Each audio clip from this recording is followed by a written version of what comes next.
Kisah Ummu Salamah menjadi keluarga Nabi Muhammad SAW. Assalamualaikum warahmatullahi wabarakatuh. Ummu Salamah termasuk rombongan muslim pertama yang hijrah ke Abasa dan merupakan wanita pertama yang hijrah ke Madinah. Demikian pula suaminya Abu Salamah. Ia adalah seorang sahabat Nabi yang pertama hijrah ke Madinah. Di Madinah, Ummu Salamah selain sibuk beribadah dan mempelajari ilmu agama, ia sehari-hari mengasuh dan mendidik anak-anaknya. Dengan menanamkan kecintaan kepada Allah Subhanahu wa Ta'ala dan Rasul-Nya, ia juga memberikan keleluasaan dan semangat pada suaminya untuk berjihad dalam memperkuat agama Allah. Abu Salamah adalah sahabat Nabi yang berjasa dalam peperangan, salah satunya yaitu dalam Perang Badar. 1 tahun berlalu setelah Perang Badar, kaum musyrikin telah mempersiapkan diri untuk menyuguh kaum muslimin di bawah Gunung Uhud. Di sana kembali terjadi peperangan antara pasukan muslim dan pasukan musyrik. Dalam perang tersebut, Abu Salamah mengalami luka akibat anak panah yang mengenai lengannya setelah perang usai dan pasukan muslim kembali ke Madinah. Abu Salamah masih berjuang menyembuhkan lukanya selama 1 bulan. Ummu Salamah dengan setia mendampingi dan memberi perhatian kepada suaminya itu hingga sembuh. 2 bulan setelah perang Uhud, Rasulullah SAW mendengar bahwa Bani Asad bin Husaimah merencanakan serangan terhadap kaum muslimin di Madinah. Rasulullah segera mengirim 150 pasukan gabungan yang terdiri dari kaum Ansor dan Muhajirin. Beliau menunjuk Abu Salamah untuk memimpin pasukan syariah tersebut.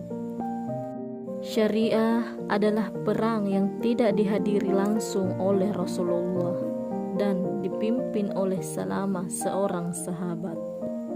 Abu Salamah dan pasukan musuh pun melakukan serangan mendadak di perkampungan Bani Asad bin Husaimah.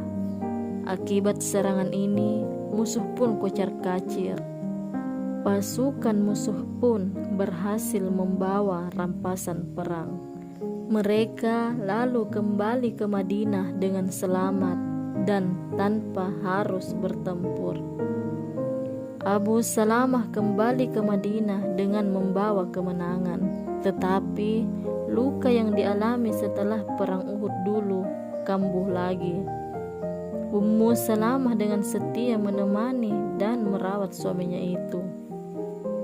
"Wahai suamiku, saya pernah mendengar bahwa jika seorang istri meninggal dunia oleh suaminya, sementara suaminya itu menjadi penghuni surga, lalu istrinya tidak menikah lagi, maka Allah akan kembali mengumpulkan mereka lagi ke dalam surga. Maka dari itu, saya tidak akan menikah lagi setelah engkau meninggal. Apakah engkau mau taat kepadaku, wahai Ummu Salamah?" "Iya, wahai Abu Salamah. Jika saya meninggal lebih dulu, maka menikahlah lagi." Kemudian Abu Salamah berdoa kepada Allah, "Ya Allah, jika saya mati, maka berilah Ummu Salamah seorang suami yang lebih baik dari saya, yang tidak akan membuatnya sedih dan tidak akan menyakitinya." Itulah detik-detik meninggalnya Abu Salamah. Rasulullah SAW berada di sisi sampingnya. Beliau yang menutupkan kedua mata Abu Salamah dengan tangan beliau. Kemudian beliau mengucapkan takbir 9 kali. Ada yang mengatakan bahwa ketika Abu Salamah meninggal dunia, Rasulullah masuk ke kamar dan melihat mata Abu Salamah yang terbuka.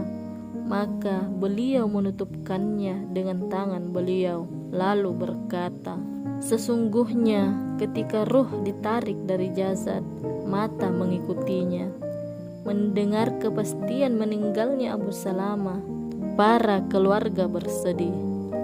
Maka Rasulullah Shallallahu Alaihi Wasallam berkata, "Jangan mendoakan diri sendiri kecuali dengan doa yang baik-baik, karena malaikat akan mengamini doa-doa yang kalian ucapkan.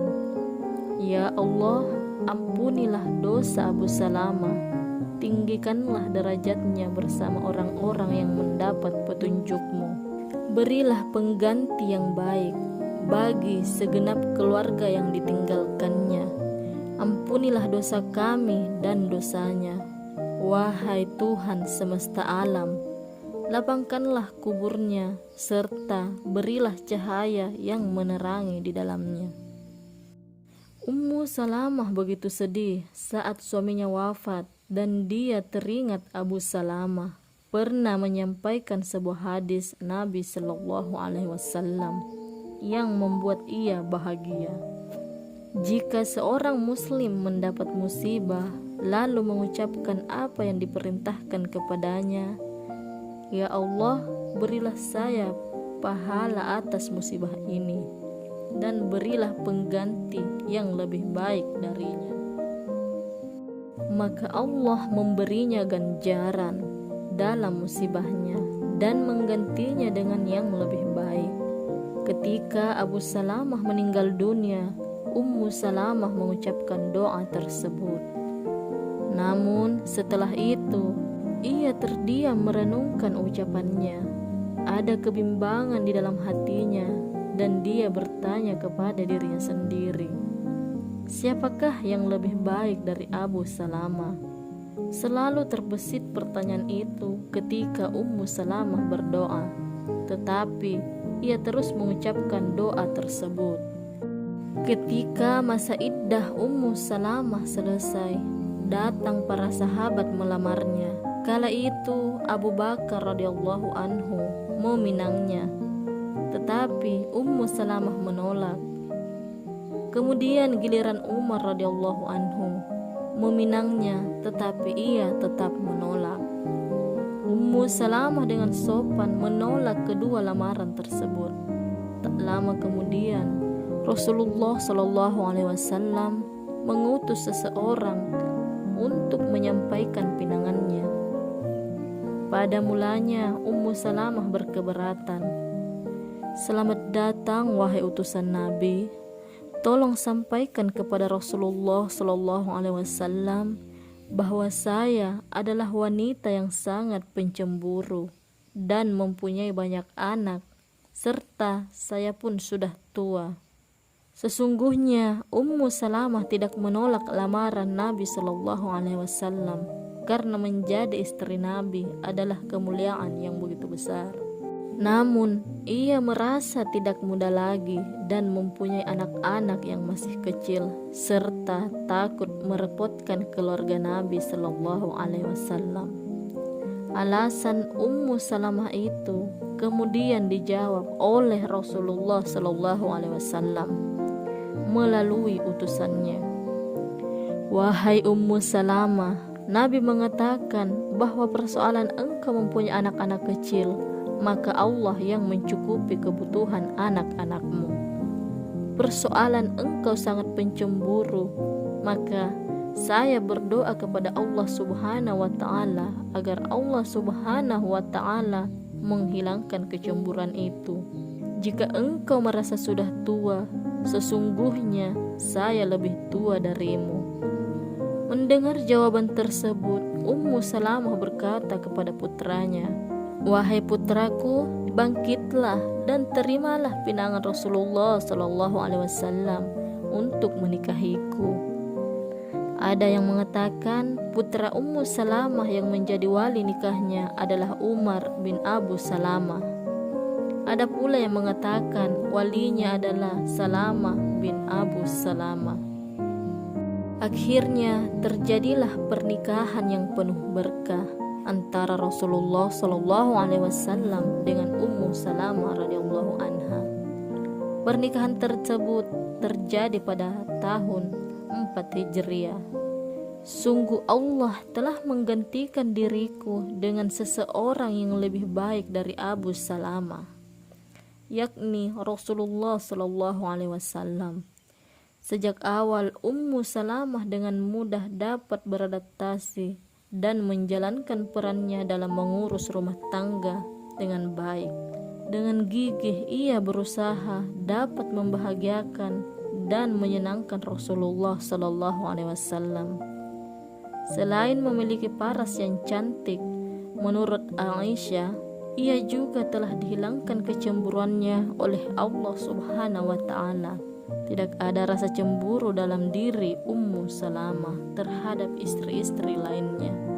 Pada suatu hari Rasulullah Shallallahu Alaihi Wasallam berada di rumah Ummu Salamah bersama putrinya Zainab bin Abu Salamah. Tak lama kemudian datanglah Fatimah radhiyallahu anha bersama kedua putranya, yaitu Hasan dan Husain radhiyallahu anhu. Rasulullah Shallallahu Alaihi Wasallam segera memeluk kedua cucunya tersebut seraya berdoa, semoga Allah Subhanahu wa Ta'ala merahmati dan memberkati Ahlul Bait. Sesungguhnya Allah Maha terpuji dan Maha mulia. Mendengar hal itu, Ummu Salamah menangis. Lalu Rasulullah menoleh kepadanya dengan lembut, lalu bertanya, "Mengapa engkau menangis, wahai Ummu Salamah?" "Ya Rasulullah, engkau mendoakan Hasan dan Husain serta Fatimah, tapi aku dan putriku tidak engkau doakan. Engkau dan putrimu termasuk Ahlul Bait, wahai Ummu Salamah." Sebagai istri Nabi Muhammad SAW, Ummu Salamah banyak mengetahui tentang hal Rasulullah SAW dalam kehidupan sehari-hari. Ummu Salamah mengetahui doa yang sering Rasulullah SAW baca. Artinya adalah, "Wahai Zat yang membolak-balikkan hati, teguhkanlah hatiku di atas agamamu." Ummu Salamah juga mengetahui pakaian yang disenangi Rasulullah SAW, yaitu gamis. Ummu Salamah radhiyallahu anha dikenal dengan wanita yang cerdas, memiliki pandangan dan pemahaman yang mendalam. Ia juga sosok yang rajin. Dikatakan oleh Al-Muthalib bin Abdullah bin Hantab Banwa, janda Arab itu, Ummu Salamah masuk ke rumah tangga Rasulullah SAW di awal malam sebagai pengantin dan di akhir malam sudah menggiling gandum. Demikianlah kisah tentang Ummu Salamah radhiyallahu anha.